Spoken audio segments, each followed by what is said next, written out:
So good morning. आजचा आपला दिवस आहे तिसरा, म्हणजे संडे आहे आज. सो लग्न वगैरे सगळं काल झालं. त्याच्यानंतर आम्ही त्या रात्री निघालो. तिथून तिचं हे झाली, वरात वगैरे झाली. त्याच्यानंतर आम्ही त्या रात्री निघालो आणि मग त्याच्यानंतर आम्ही पोहोचलो इथेच. म्हणजे आम्हाला जायचं होतं ऍक्च्युली रत्नागिरीला, पण रत्नागिरीला आम्हाला जाताना आम्ही हॉटेल जे बुक केलेलं ते आमचं झालं कॅन्सल. म्हणजे त्यांनीच रिजेक्ट केलं तिथून, कारण का खूप त्यांचं क्राऊड होतं म्हणून. पण गाईस, कॅन्सलेशन मुळे आपल्याला फुल रिफंड पण आलंय आणि आजचा जो स्टे आहे तो कॉम्प्लिमेंटरी गोवा बिगो कडून आपल्याला मिळत आहे. येस. तर ते त्यांनी असं सांगितलं की तुम्ही ट्रिप इन्शुअर केलेली, त्यामुळे तुम्हाला जो आजचा स्टे आहे अल्टरनेट स्टे तो फ्री मिळेल. तर आपला स्टे फ्री आहे. हा. सो मग आम्ही काय रात्री आलो ते खूपच दमलेलो. म्हणजे 8-8:30 तरी वाजले असेल आम्हाला. आम्ही फ्रेश वगैरे झालो आणि मग नंतर आम्ही काहीच शूट नाही केलं, कारण का आम्हाला तेवढं हेच नव्हती, ताकदच नव्हती शूट करायला. सो आम्ही म्हंटल की चला आता रेस्ट घेतली तर सुद्धा आपण काहीतरी शूट करू शकतो. तर अजून आम्ही जे वेडिंगचे रील्स वगैरे पण आमचे काढलेले किंवा आमचे तिचे आम्ही काहीच अजून पोस्ट नाही केलंय. सो ते आज मी पोस्ट करेनच. तर मग कालचा दिवस आम्ही झोपूनच घालवला पूर्ण, आणि मग नंतर पूर्ण नाही, कालची रात्र. हा, म्हणजे रात्र पूर्ण झोपूनच घालवली. आणि मग रात्री डिनर वगैरे केला. इथे खालीच रेस्टॉरंट आहे, चांगलं आहे जेवण वगैरे. डिनर वगैरे केला, परत फोन बघितला थोडंफार आणि मग परत झोपलो. जेव्हा सकाळी आम्ही उठलो 10 वाजता, 10-10:30 झाले. मग परत आता आवरलं. आता आजचा आपला हा डे 3 आहे, जो की आता आपण एक्सप्लोर करणार आहे रत्नागिरी. सो जेवढं दाखवता येईल तेवढं आम्ही तुम्हाला या व्हिडिओमध्ये दाखवू आजचा दिवस. आणि चला आता आधी आम्ही ब्रेकफास्ट करायला जातोय. सो तिथे जातो आणि हा रूम आहे. सो नंतर हा दाखवतो. जास्त काय मोठा नाहीये, जस्ट आम्ही स्टे साठी आम्हाला हवा होता 1 दिवसासाठी 2 दिवसासाठी, म्हणून आम्ही बुक केला. पण छान आहे, म्हणजे काय असं वाटत नाही वियर्ड वगैरे, चांगला आहे. सो असं काय आमचं हॉटेलचं बाहेरचा व्ह्यू आहे. हायवेला लागूनच आहे.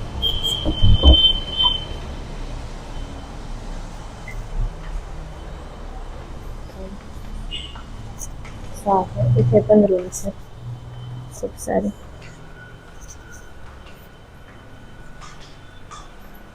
तेच आता आम्ही जातो खाली. केस माझी एवढी खराब झाले, धुवायला गेले तशी, कारण का खूप म्हणजे लग्नामध्ये घाम वगैरे येतोच ना आपल्याला. म्हटलं आज एक दिवस आता तसेच ठेवून दे, कारण का उद्या निघायचं आहे परत. आता लेफ्ट आली आपली.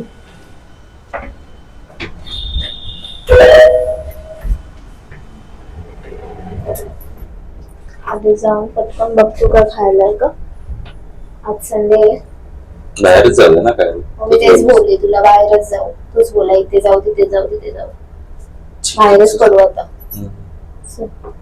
ठीक आहे, मी बाहेरच करतो आता. सो फायनली आम्ही निघालोय. आता बघतो इथे काय नाश्त्याला मिळतं का, आणि मग तसं थांबून आम्ही जातो. ठरवलंय त्या स्पॉटवरती तिथे, ते पण तुम्हाला दाखवतो. आता ऊन खूपच बाहेर आहे, जास्त कडक ऊन आहे. असं आढळतं वरती एसीच्याच रूम मध्ये राहावं, जसं खाली आलं तसं भाजायला लागतं. पण आपल्या गाडीमध्ये पण आपला एसी आहे. सो गाईज आम्ही इथे आलो आता हॉटेलमध्ये. ढाब्यावर आलो. ढाबावर काहीतरी खाणार आता. बघतोय, ऑर्डर अजून दिली नाही. मेनू पण नाही दिला अजून. आता मिसळ ढाबा आहे.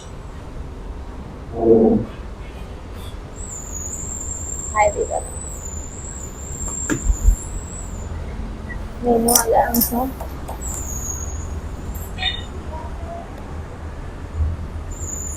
काय काय दिसतंय, आहे सगळं. ब्रेकफास्ट 11:30 पर्यंतच आहे, आता नाही मिळणार ब्रेकफास्ट काय. दुसरं बघ काहीतरी. मिसळ पाव घ्यायचं का? ब्रेकफास्ट 11:30 पर्यंतच होता. आता काय मिळतंय ते बघू आपण. व्हेज आहे रेस्टॉरंट. तुला नॉनव्हेज आता हवंय? असं आहे सगळं लिहिलं तर आहे. चिकन पण आहे. बघा, चिकन खायची हौस बघा. ऑमलेट खायचं, अंडा खायचं. आता प्रवासात खाशील? प्रवासाचा अंड्याचा काही संबंध नसतो. नाही रे, म्हणजे गरमीत काय काय असं विथ शेजवान फ्राईज वगैरे पण आहे. शेजवान फ्राईज नको. Schezwan rice. मी बघते, तुझ्या आधी बघून घे, मग मला दे. मला असं जास्त हेवी पण नको, जास्त लाईट पण नको. मीडियम पाहिजे, काहीतरी ब्रंच सारखं. बघ काय ते जे डायजेस्ट होईल, असं गरमीत त्रास नाही होणार तसं खायचं. मला चिकन बिर्याणी खातो आता मी. चिकनचे पीस बाजूला आणि भातावरती आम्ही खातो. चिकन बिर्याणी विदाउट चिकन खाते सोनाली. चांगली लागते.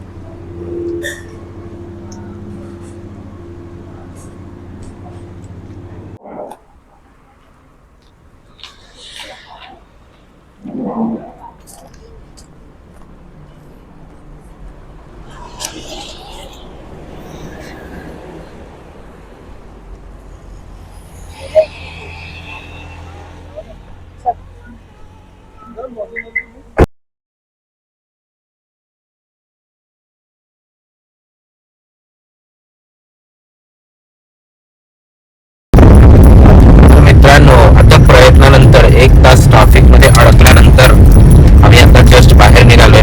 रॉंग साइड कारवाई चालू आहे, चालू नाही पाहिजे. रॉंग साइड लोकांमुळे खूप जास्त नुकसान होतं गाडीचं. खूप जास्त ट्रॅफिक जाम होतो. आणि जायची हे बघा, ही लाईन खूप कधीपासून लागली आहे बघा.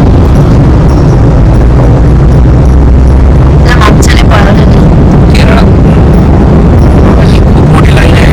आणि जवळपास खूप छोटा एक रुंद असा पूल आहे, ज्यावर फक्त म्हणजे 2 लेनच आहेत. म्हणजे एक जायची आणि एक यायची.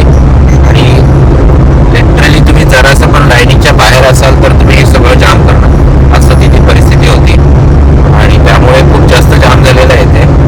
आता रस्त्याचं काम जेवढं लवकर होईल तेवढं लवकर जाम सुटेल. आम्ही तरी सुटलो बाबा इथून. आता पुढच्या जे लोक अडकले त्यांचा अवघड. अशी मूर्ख लोक असतात काही काही, ट्रॅफिक बघत नाहीत, काय बघत नाहीत, सरळ दिवस असं. मी सुटलोय आता, मला बरं वाटतं. आता मी पळवणार. चलो रत्नागिरी.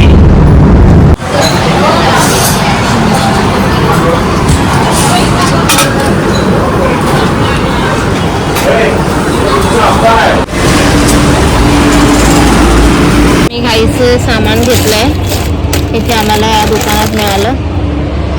आता निघतो पुढे. नव्हतं तर योजक आणि आम्ही आता निघतोय परत आता आंबे बघायला. इथे दिसतंय तुला पुढे कुठे आहेत? आनंद वस्तू भंडारच्या पुढे लावले. चांगले हापूस हवेत ना, पण बघू आपण. असं असं जरा हळूहळू नाही टाक गाडी. आता हा बाजारच आहे ना, हा बाजारचाच मॅप आहे ना आता. हा, सो इथे हळूहळू टाक गाडी.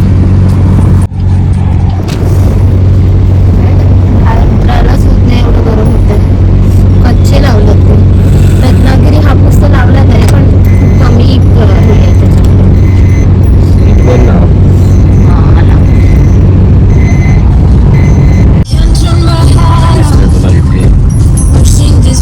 बाजार सुरू झाला वाटतं. तुला पार्किंगला कुठेतरी लावावी लागणार वाटतं गाडी.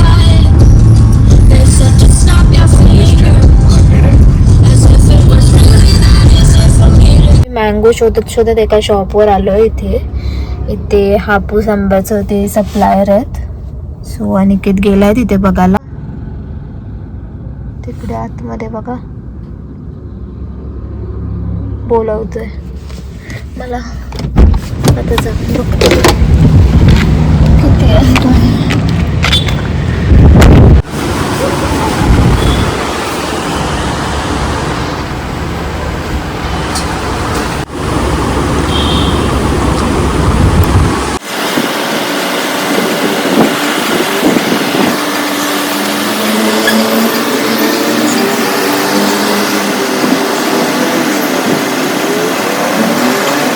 नाही वाजत का तुला?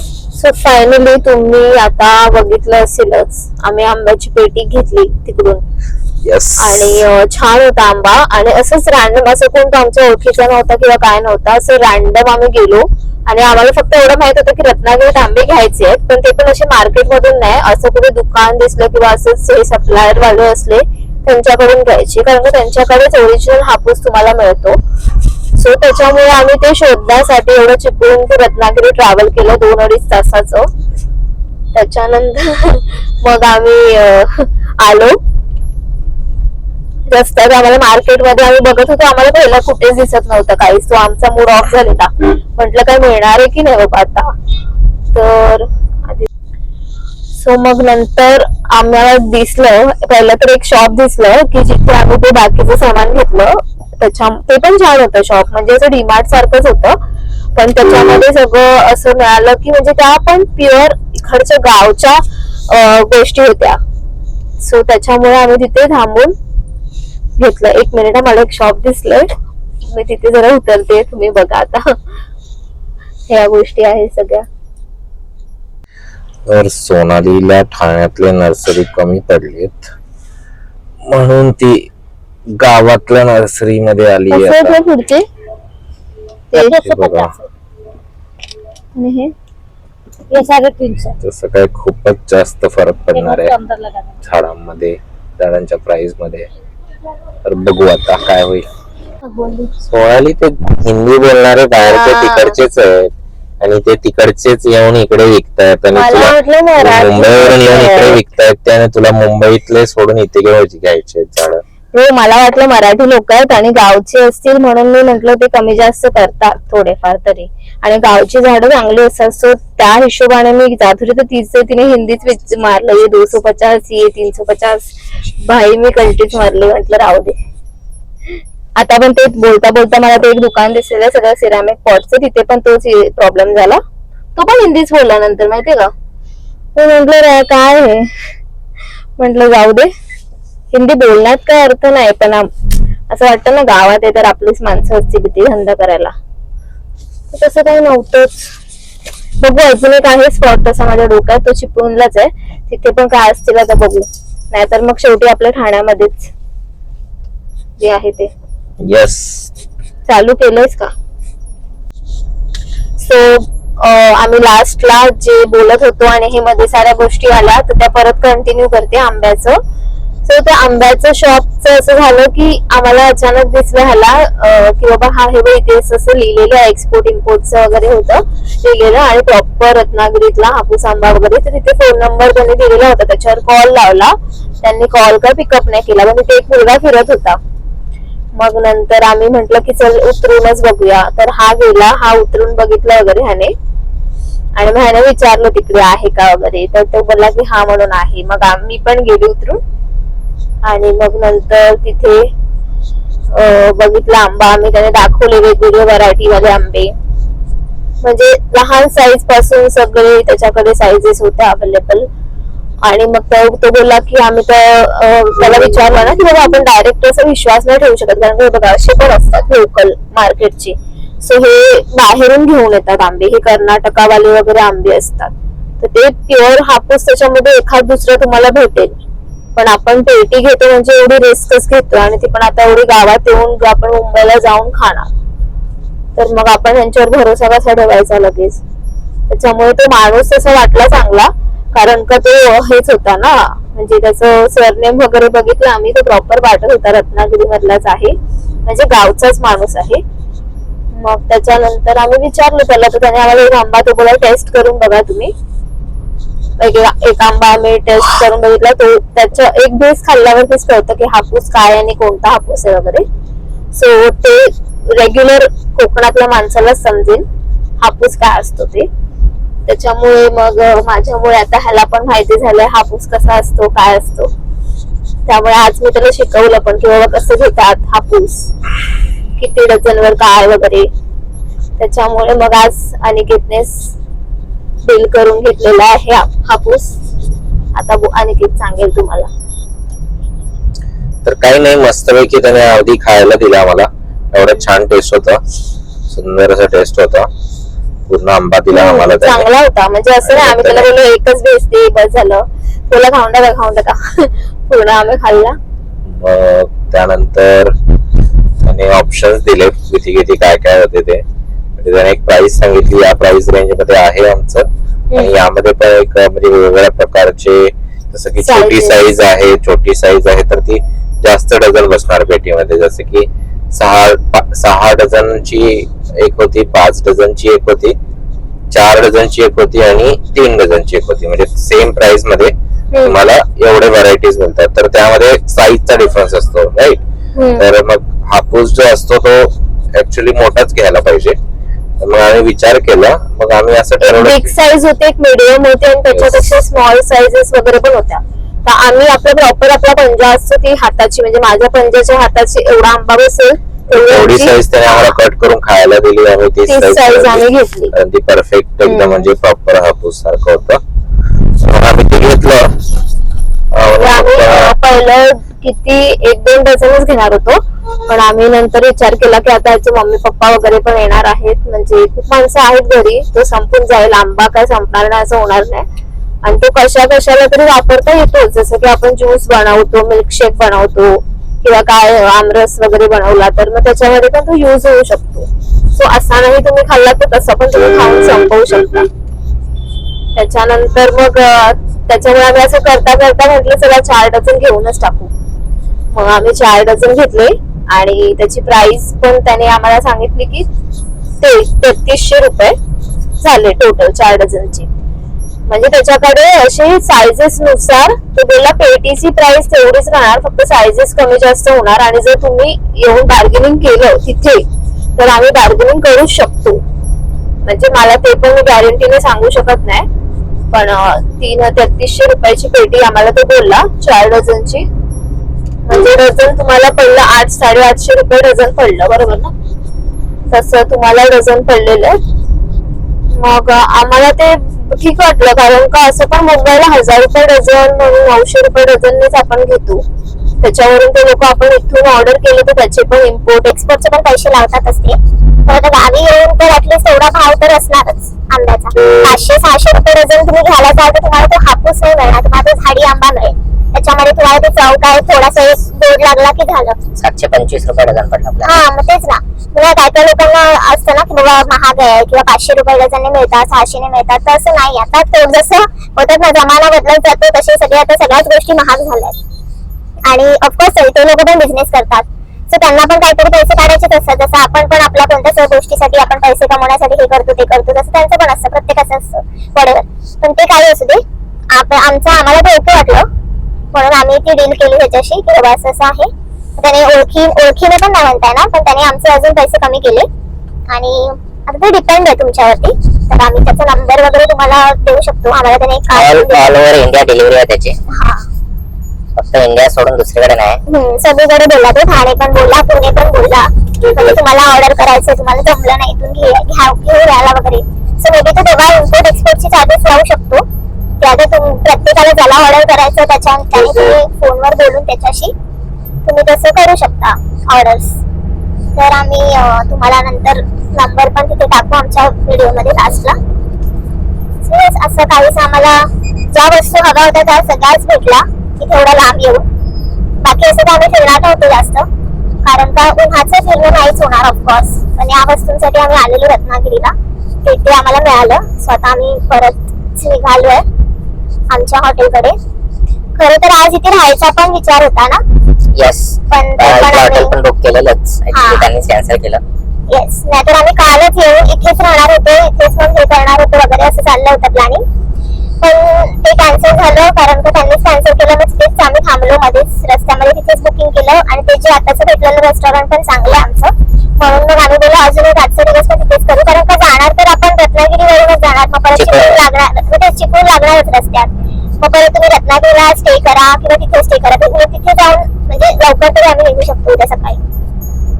तो येस, असं काहीच होतं आजचा आमचा दिवस. आता अजून आम्ही पोहोचलो नाही, तर घरी पोहोचल्यावर फक्त तुम्हाला आमचा रूम दाखवतो आम्ही काय काय, म्हणजे कसं आहे रूम वगैरे. जास्त काय मोठा नाही आहे, बट स्टिल तुम्हाला एक छोटीशी रूम टूर करतो. आता बाकी बघा तुम्ही रस्ता मस्त.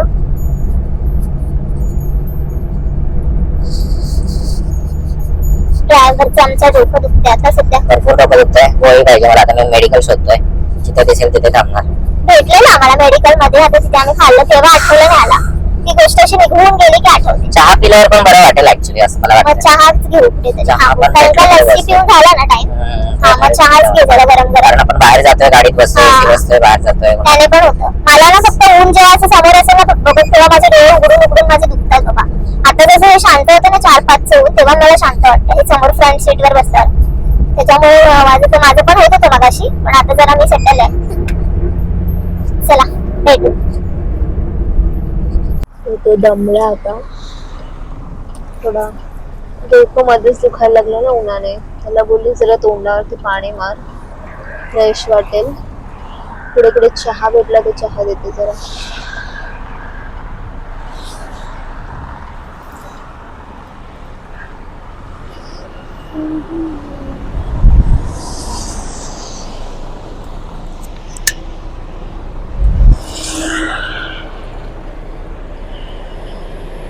तुझ्या मागे मस्त सन दिसतोय, सनसनी है. वाटलं बरं?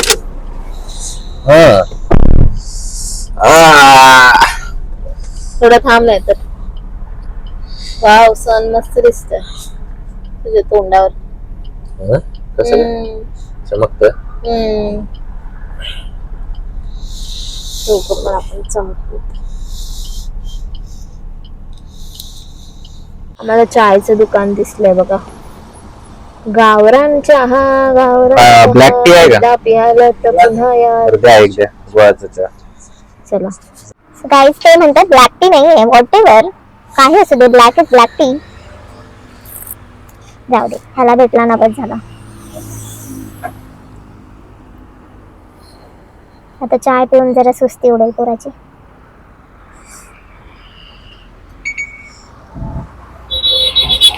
आम्ही पोहोचलोय हॉटेलच्या रूमवरती, पण आता आमचे ते केस वाईट नाही होत्या, सो आता ते चेक करण्यासाठी गेलाय अनिकेत खाली रिसेप्शनवर. आता कारण का असे लॉक आहेत ना वायफायवाले, सो त्याच्यामुळे ते स्वाईप होऊन ते होतच नाही. काहीतरी झालं. आज खूप गर्दी आहे हॉटेलमध्ये. बघा पार्किंग बघा, ही आमची गाडी. बघा ह्याचं काम हेच चाललंय अजून. आता पटकन आम्ही फ्रेश होऊन वगैरे जेवायला जाऊ. तर जाऊन विचारेल. आता मी अनिकेतला एक उखाणा घ्यायला सांगते माझ्यासाठी. बोल बोल. नांदेडच्या ग्राउंडवर पडली विकेट, नांदेडच्या ग्राउंडवर पडली विकेट, सोनालीचं नाव घेऊन ठाण्याचं काढतो तिकीट.